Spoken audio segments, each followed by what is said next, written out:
Local 4 News starts now with a breaking news. Good afternoon. We are continuing our coverage of the shooting at Michigan State University that happened last night after 8 o'clock at two buildings on campus, Berkey Hall and the MSU Student Union.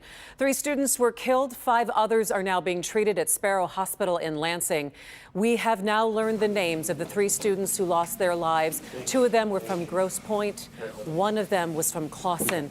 Brian Frazier was a sophomore and graduated from Grosse Pointe South High School. Good afternoon. Alexandria Verner was an Jon MSU Dean. junior from Clawson. We're going to take you now to Grosse Pointe, where they're having a press conference.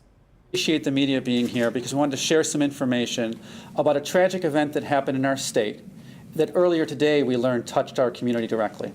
So I'm going to provide you a brief chronology through my lens, and then I'll be happy to answer any questions. Last night, like all of you, I was living my life. My life last night was being at a school board meeting, and my phone started to ding in my pocket.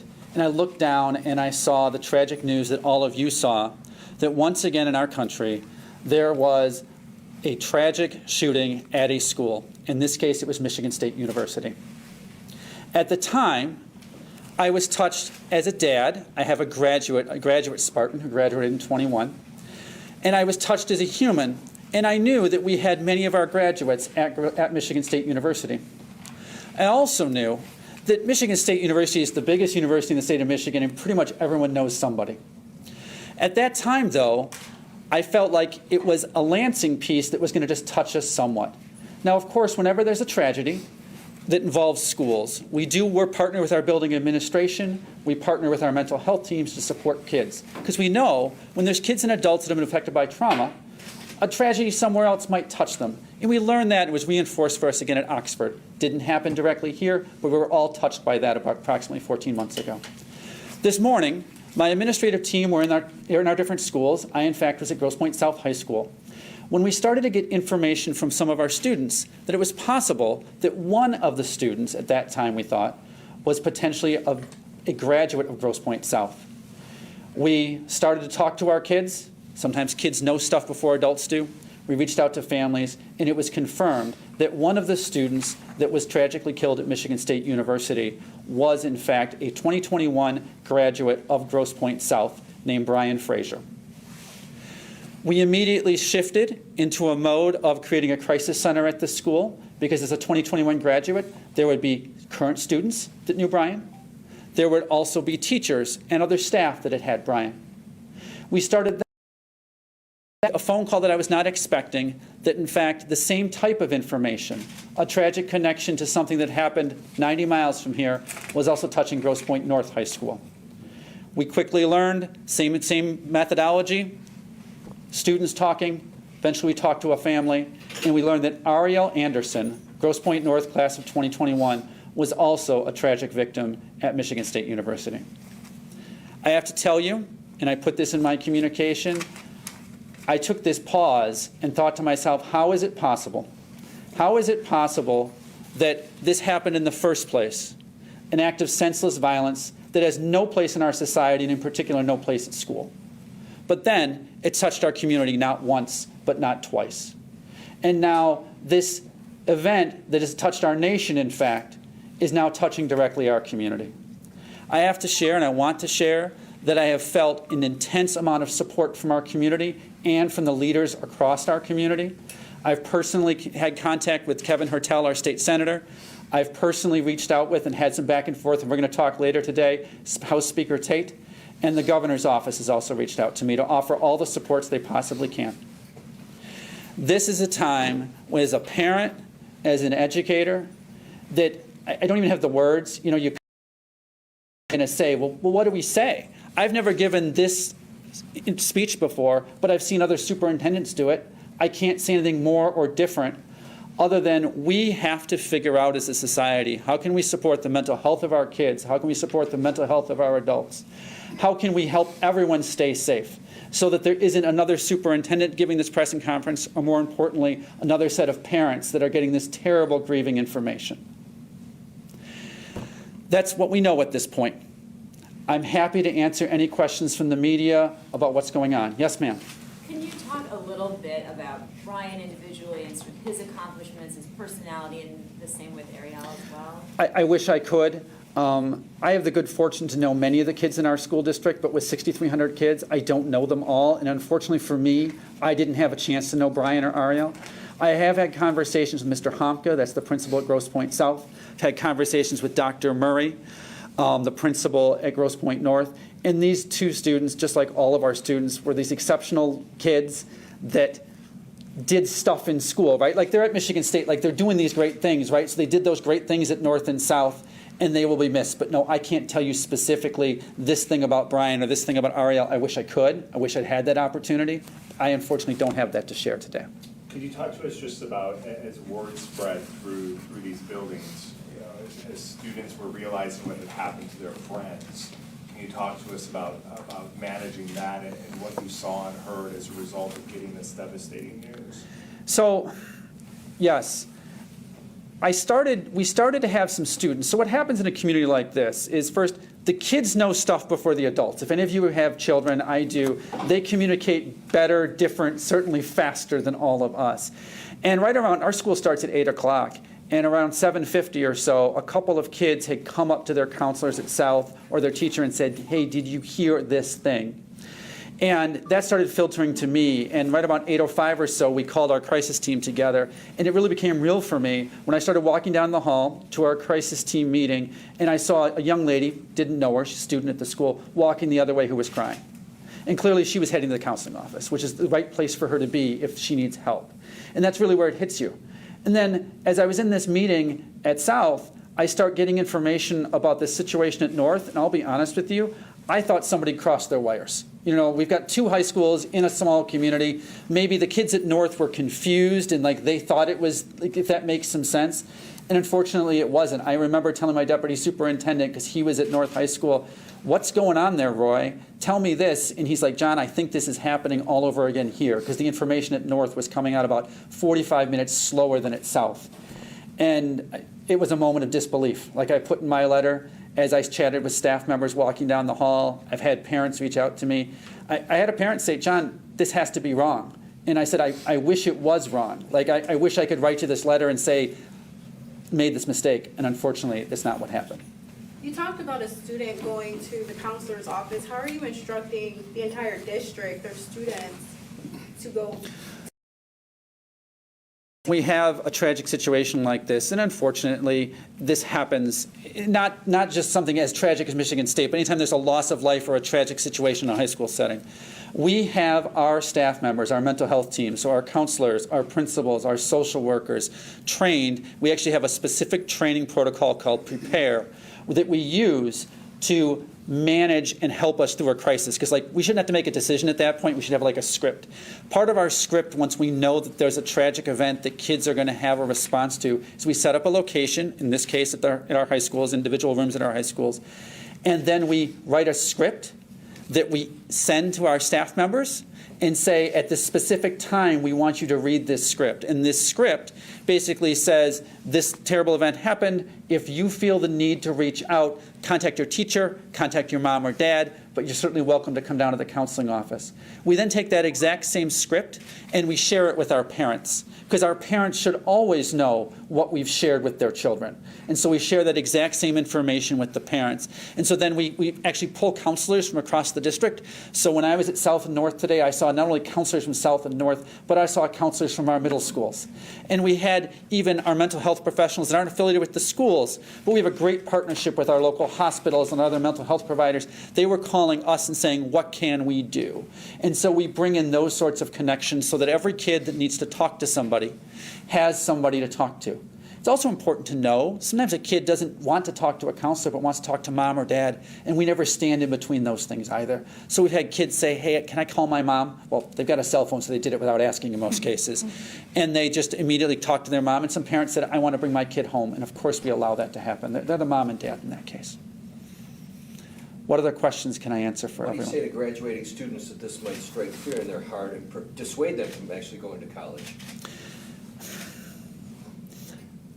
So I'll make this about I had a conversation with my son because he graduated from our schools last year. And I wanted him to hear from me like a dad, right? So I gave him a phone call today as this information was coming out. And I said to him, how are you feeling? And so always I rely on that reaction where they're at. And so my son was in a place, he was comfortable, just wanted to know some details.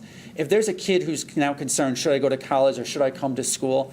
We at our school district work really hard to keep every kid safe. I know at Michigan State they do the same sort of thing. I would encourage, if a kid is not comfortable right now, have the conversation with mom and dad. Have the conversation with a friend, an adult that can help them, a partner, to help them feel comfortable. Unfortunately, and I know because I've had a student who went to Michigan State, she's not there now, every Michigan State student is probably going to have some apprehension the next time they're asked to go back on that campus, or if they're still there right now. And I wish we didn't have to have that apprehension, but in our society right now, unfortunately with these tragic events, the kids feel that, so we have to help kids feel comfortable to come to an adult they care about and have the conversation.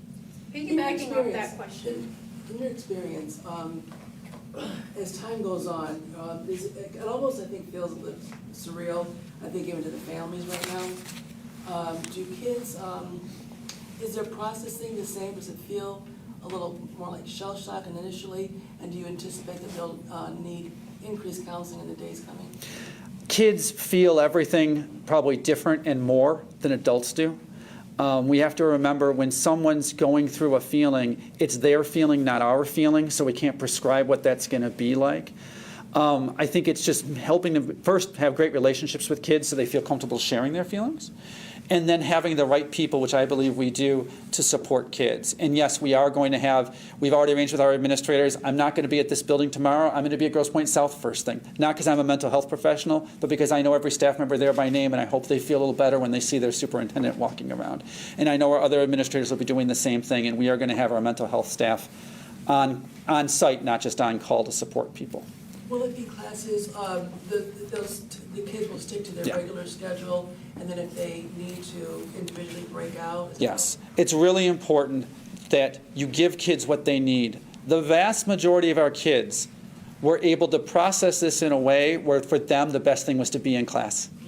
And that's what they needed. We shouldn't stop that and say you can't get what you need, but we need to provide them what they do need. So we do have the vast majority, 90-some% of our kids are right now in their class, doing their class thing. But for the kids that need something different, we're trying to provide that. Yes? Piggybacking off the previous question, less than a year and a half ago, we had the Oxford shooting, and now we have this one, not just for colleges, but for your high school students. Do you see this impacting them at all? Absolutely, yes. This has happened far too many times. I'm older than many of you. I was a teacher during Columbine. And I not in Columbine, but I was an educator at the time, and I remember those feelings. And we can go down the list, unfortunately, of terrible school tragedies, and they do take a toll, and they do have an impact. They have an impact on me. You know, somebody today on my team reminded me, I think today is the 4th year anniversary of Parkland today. And like that was a feeling, okay? So I think it does. I think kids are really very resilient, and I think our kids are going to do well, but we do need to meet their needs. I'm confident we will. But as a society, we have to answer these questions about how do we keep everybody safe? How do we provide supports they need?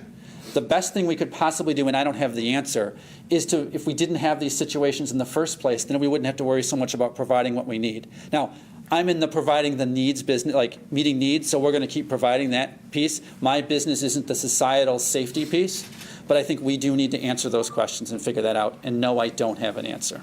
Has any students requested counseling today? Oh, some students have taken advantage and gone to counseling. I went and checked on our counseling locations at both of our high schools earlier today, and there were a handful of students there. We will have those continuing over the coming days as necessary. Are there any programs or maybe school assemblies planned to gather the students together to maybe remember these lost students? So one of the things that the prepare training we do and we've been trained in is is the best thing for most of our kids is to keep school. So we are not going to do a during the day memorial or something like that because most kids need regular school with support.